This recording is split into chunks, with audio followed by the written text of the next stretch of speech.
Hello, everyone, and welcome to the Speakers Showcase featuring Kingi Biddle. I'm Kate Wingrove, Training and Development Director at Toastmasters International, and it is my pleasure to moderate today's live Q&A session.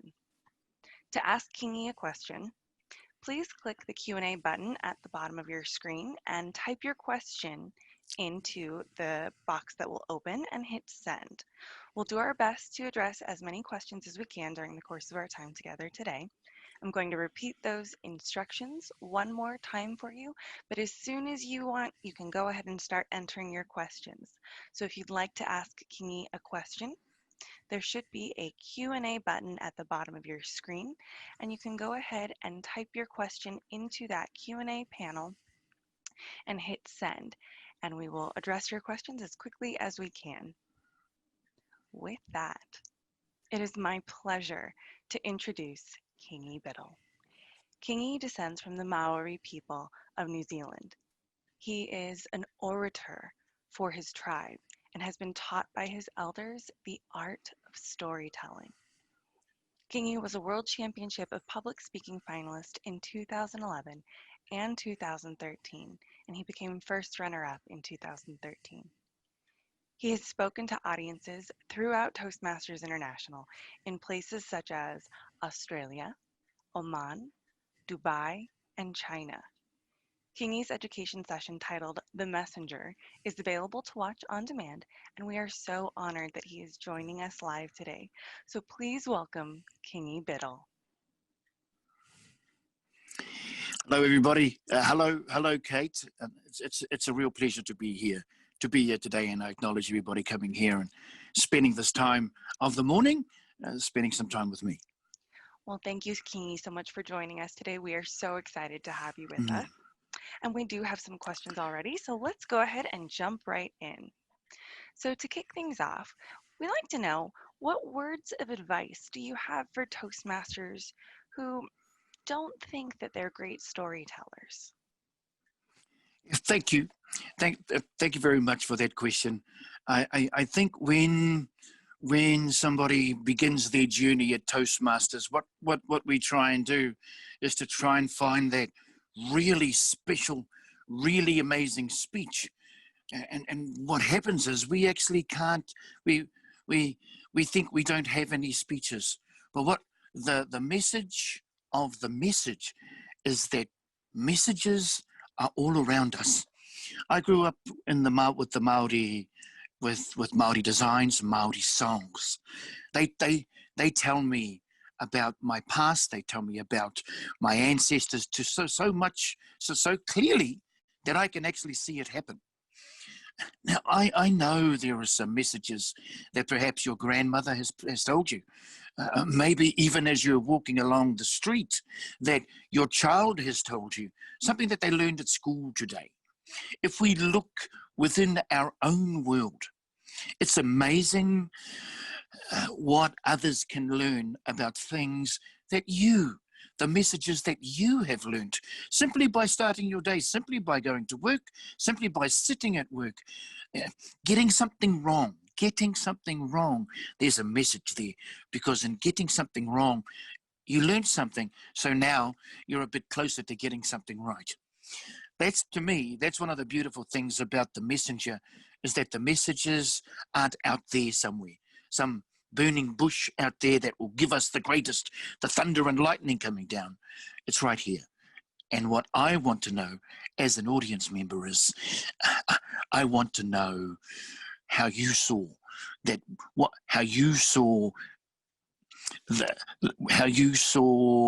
you falling. What did that mean to you? But what did it mean to you when you learned how to stand back up again? And now what does the world look like for you? Some of the most simplest subjects have won World Championship speeches, such as changing a tire, such as going to a wedding, because there are messages within there that need to be told.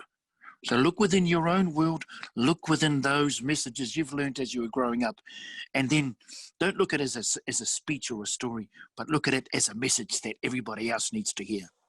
That is my answer for you. It's right there, right in front of you. Beautiful. Thank you, Kingi. So you do mention in your presentation that the message doesn't actually belong to us as storytellers. So who does what does belong to us as storytellers? Thank you very much for that, Kate. That's a really awesome question. And that's right. The speech doesn't, but the message doesn't belong to us. The message belongs to the people that we share our stories with. But I want to answer that question with a little example. Is is that I can dry dishes. I can wash the dishes. There's only one way that I know how to wash the dishes. Now, Kate, I'm going to point towards you. Perhaps the way you wash the dishes is different to the way that I wash the dishes, but the dishes get done. The people that I'm looking at, you wash the dishes differently, and you've always washed the dishes that way. What belongs to us is the way we tell the story. Because when that message comes to us, we see it differently. If I get the message, I'll see it a bit more different than Kate, and Kate to me. So your stamp, your experiences, your knowledge, you are this. You are the one telling the story. So when you are delivering the message, do it your way, the way that you would do it. That's what makes it so special. The message chose you for a reason, because the message wanted to be told your way. How would you tell that story? And tell it that way. That's that to me. That's the difference between. So the message is always going to be the same, but the person telling the story. I talked about a waka, a canoe. The goal of the story is to be like a waka, like a canoe. We put the message in and we set it sail. You, my friend, carve the canoe and set the journey. Tell the story your way, and it'll be awesome, because it'll be your story delivering our message. So we can all be telling the same basic concept potentially, right? But it's our Yes, experience. It's what we were feeling when we experienced that thing. It's this is what you were saying, right? It's so important to really help our audience understand where we were at that point, feel what we were feeling, see what we were seeing. Beautiful. Kate, I love that. You are awesome. Because oftentimes we seek to be genuine and authentic. Uh, so, firstly, the message needs to resonate with you in the first place. And if the message doesn't resonate with you, that's okay. We have 33,000 people that enter the speech competitions every year. We have hundreds and thousands of people in the Toastmasters world who will tell that message. So the one that resonates with you is the one that you need to be telling, because that's the one that's found its place in your heart. And tell it your way. Show us what you see. Exactly what Kate said. Thank you, Kate. Beautiful, Kingy. Thank you. So we have a question from Taz Ellsworth, and Taz wants to know how much of your inspiration comes from your family and friends when you're finding your messages? Well, firstly, hello, Tez. How are you, my friend? My inspiration. I'm quite happy. I'm quite glad, Kate, and everyone, that with this virtual convention, I'm able to give this message from home. If you knew, I have my ancestors. I have photos of my ancestors around me. I have photos of our carvings. I have my wife. I have my children all around me. The other, that's where I get my inspiration, but the other place I get my inspiration is from not only the past and my history and knowing who I am or where I come from. It also comes when I go and spend some time by our lake. We live in the lake area. My home lake is called Lake Rotorua. So I would go and spend some time sitting by the lake and talking to the lake and spending time with the lake and listening to the lessons that the lake gives me. In fact, in my speech in 2013, I spent some time in a place just by the lake. I call it my sitting place, which put me in it put me in a place where we call Mauri tau. Mauri is my life essence, tau is settled. I felt settled, and then I was able to, with a clear mind, look out and ask myself this one question: what's the message? If I had 5 to 7 minutes to tell the world something, what would that something be? And in that 2013, it it was to go back to that sitting place that you have, and remember, because it helps you remember who you are. And that time, it helped me remember that indeed I am a messenger, and I love telling stories to deliver messages. Thank you very much for that, Taz. I hope that's answered it, because for me, family is really important. Family is who I am. I need to also say, with you, Taz, and also with Kate here, I met Kate in 2011. Everyone that I've worked with in Toastmasters, they're family too. And one of the beautiful things that family does is that when you sit around family, your Modi, your life essence, calms, and it puts you in a powerful place to think forwards and look for that inspiration that you're needing, because your mind isn't as overwhelmed as it once was. That's me. That's beautiful, Kingy. I love that. It kind of feels like this peaceful moment, right? Where you're going and taking time to just be with yourself and be with the world and find what it is. And I love that. I feel like I need to do more of that right now in this digital Yes, age. yes. Yeah, well, I think one of the things that COVID has done is that we have been in lockdown again for the last 2 or 3 weeks. So what it's done is it's not only has it kept us in touch with the technology, but it's also given us time to sit outside, spend some time, listen to the birds. After a while, we start talking to the birds, and as you said, that life essence starts to settle. And I think that's one of the beauties of just going out there and spending time, or finding that place. For some people, it's playing squash. For others, it's going for a run. Whatever that place is for you, go there. Fantastic. So, Kingy, as you're going through the process of preparing for a speech, a lot of people practice their lines and they kind of memorize their speech or things of that nature. What does your preparation process look like? What are things that you do? Thank you very much.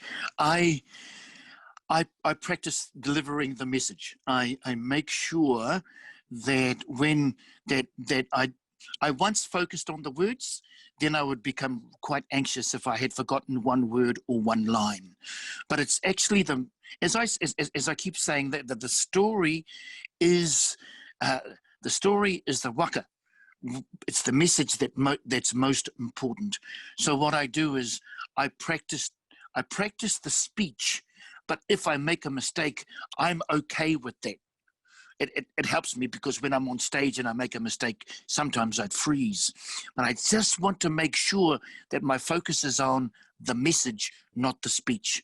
Because when I focus on the speech, then I'm focusing on Kingi, about getting it right and getting it wrong, where I should focus on ensuring that the message I have arrives in, that I can put it into the waka, and then set it sail on the road of communication, on the pathway of communication, so it can land in the hearts and the minds of the people. The that's when we win that's when we win trophies of life. That's when we become champions. When somebody is moved by our messages, so that they can go out and their lives change.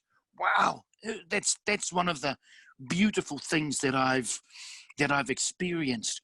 I've been able to, and one of the and winning contests for myself just means more people to deliver the message to. And I've been really lucky that I've delivered the message to over 3,000 people on 2 occasions. That's wonderful. All right. So when you're going through and you're finding your message and you're delivering your message, do you find that you like to really include that moral right at the very beginning and explicitly, or do you like to allow your audience to start figuring things out for themselves as you're delivering your message? Wow, Kate. Kate, thank you very much for that question. Initially, I'm when I first started competing, I was somebody that would like to keep our audience guessing for a while, and then probably a third of the way through, give the big reveal as to what my message was about. But that's a game. I understand now that that's a gamble that people play, because some people like that feeling that I'm taking them down a road. They don't know where that road is going. That's cool. But there are others that will just say, oh my gosh, where is this going? And then they'll just go off another road, which is usually sometimes out the door. So what I like to do is I like to just set the scene in the beginning, not give it away, but set the scene, and then that helps, or we call it ihirangaranga, and that just sets the vibrations of the speech so that the people have an idea of where they're going.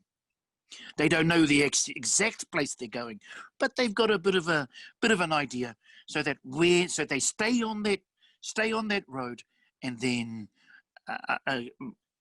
get that message, and then right through to the end of the speech. So that's a general Kingi Biddle formula, as it were, there, Kate, for a, what is it, for my speeches.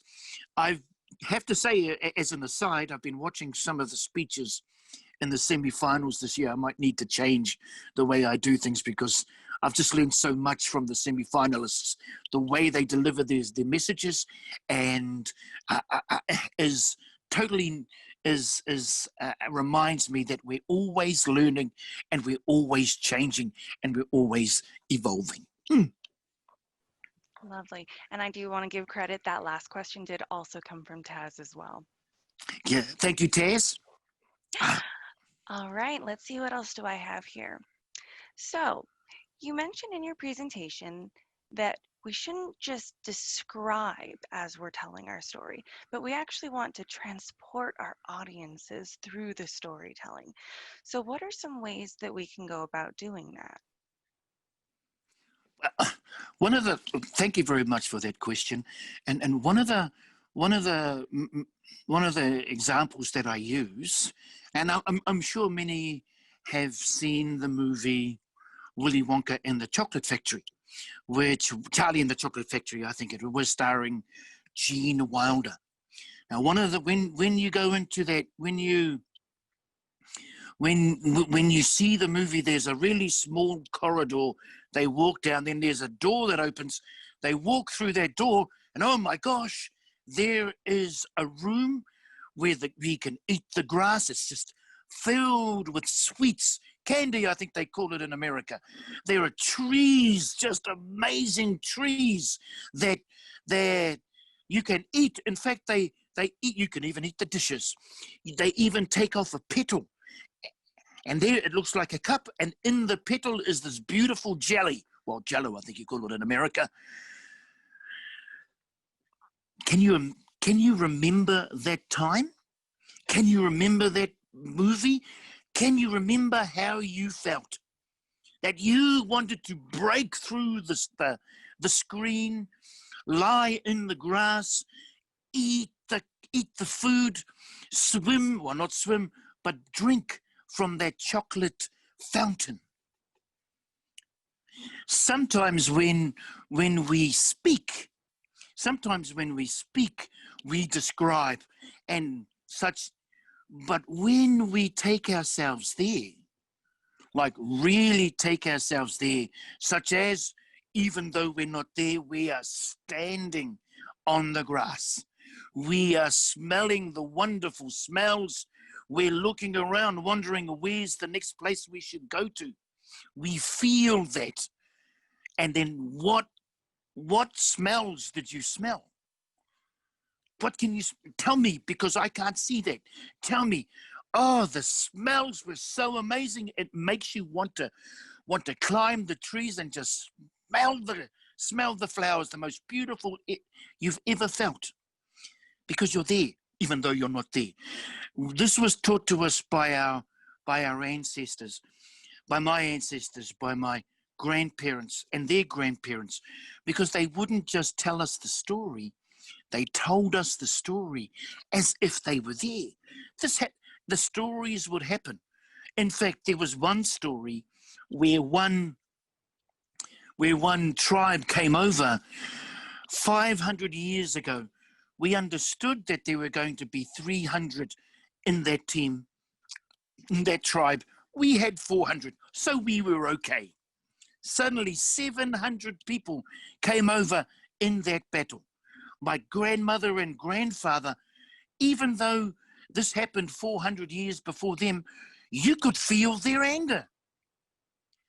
That anger was still there within them, that their ancestors had been killed. I know when I went to school, we hear about great battles and many had passed. But with this, when our ancestors told our stories, they would still weep because they could feel the pain as if they were there. When you, I invite you to do this. You don't have to do this if you don't want to. But take yourself there as if you were there and you're telling me so I can get a sense of what it was like. That's how I speak, because I can generate. There was one time I talked about how I was so scared for my son as we went on a roller coaster. So I just took myself back to that place of fear so that I could share and everyone else could see that amount of fear as well. I think that's the best way that I can answer that question. So what are things you can do is just remember. And if you can't remember because you weren't there, put yourself in those shoes and tell us what you see. Tell us what you feel. Then we can really get a gist of what is going on, even if it was frantic. If you remember last year's winning speech with Aaron Beverly, he took himself there. And I could really feel his frustration and his fear as people were running towards him, trying to get that shoe. I was living it because he was living it for me and telling me all about it, so that I went on that journey with him. That's my answer. And thank you for that awesome question. So it sounds like for us as storytellers, we actually need to transport ourselves back to where we were when we were experiencing this thing so that we can bring our audience along with us. Yes. Or in some cases, there may be a certain amount of imagination that you need to bring in if you weren't actually present at that experience. I mean, That's you were right. telling me all about Willy Wonka, and my mouth started salivating thinking about all of this candy. You did an amazing job, and you weren't actually in this Wasn't candy there. river, and That's it's right. amazing. It's amazing. So, So okay. yes, no, carry on. No, go ahead, please. So there is a story about when the Maori people, when the world began. If you can imagine, Earth, Papa Tuanuku, we call her Mother Earth, and Rangi Nui, Sky Father. They were, they were, they lived in each other's embrace for eons, and then their children separated them. So that's a quick rundown of the Earth story. But if you look deeper, you know, the love that they had. Just imagine Romeo and Juliet, the love that they had was deeper and stronger as every year and every eon passed. And then one day they were separated. Can you feel the level of pain that they would feel? But when the children separated their parents, they were children. They still loved their parents. They set out on a journey to clothe their parents with the most beautiful clothes, in a way to give back to their parents. Now, I hadn't even been there, but it's just about thinking for myself, what would it have been like? That's really what it is. Because I know if you go to Starbucks, you're at Starbucks with your best friend. Kate, you're at Starbucks with your best friend. Wendy, You sit there at Starbucks having a coffee or a mochaccino, and then you've just seen a car crash. You've just seen a car crash. It's just amazing, and a wheel just went past you. Oh, and you just felt, oh my gosh, I'm still alive. Thank you. And you go into the Starbucks. As human beings, we wouldn't say so. Yes, I saw a car crash, and the tire went past me.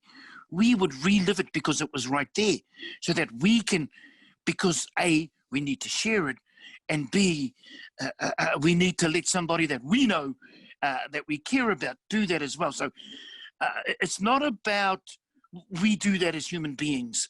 It's just about, if we can do it at Starbucks to one person, or we can do it to on the stage to our 2001 person. That's a new word. Let's create that one, Kate. 2001 persons. Yes, that's really what it is. But you've got to find how you do it. You've got to figure out how you do it. This is me. This is what I think. I have an uncle who is not as animated as me, but the way he tells stories, even just he's standing there, you get lost in his way, because he knows who he is and who he is as a speaker. One of the greatest journeys we can find out is asking the question, who am I? Who are we as speakers? And that will give us access to that conversation we had earlier there, Kate, around what belongs to the storyteller. Fantastic, Kingi. We have time for one more question. So, my last question for you is, what is your favorite part about storytelling?